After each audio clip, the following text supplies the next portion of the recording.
Hong Hong, Yangyang-i va kong ro.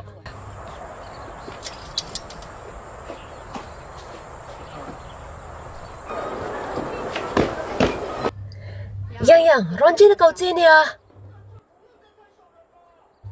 Ingatan ni, nahikan to ring ah. O poy sa munan, andi poy sa ju ingatan. O kar le nante in le nante. Chuan ing tinzel. Chuan rim taka kan thozo nuwa life kan enjoy viang chu. Ani mo, chula en ve pot mete.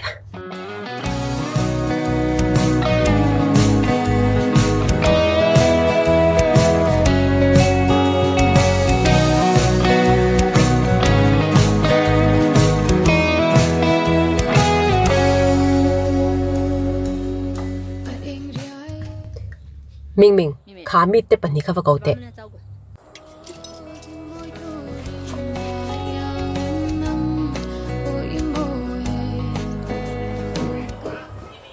Hey, ronji naron thoro tinyo.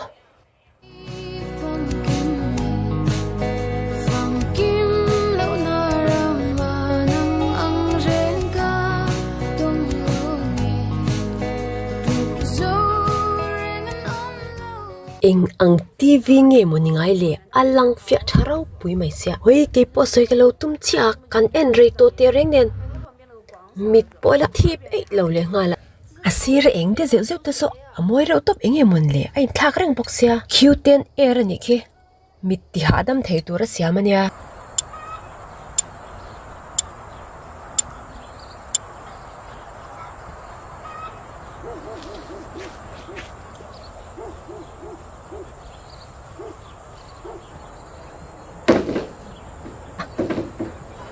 na thok turin ka kau chewa ni lom ni Ming ronji khan shil fiate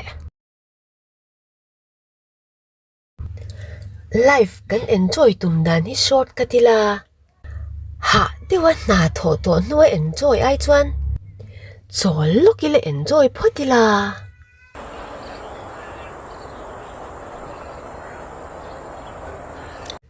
in pathum khan mi ron zui ro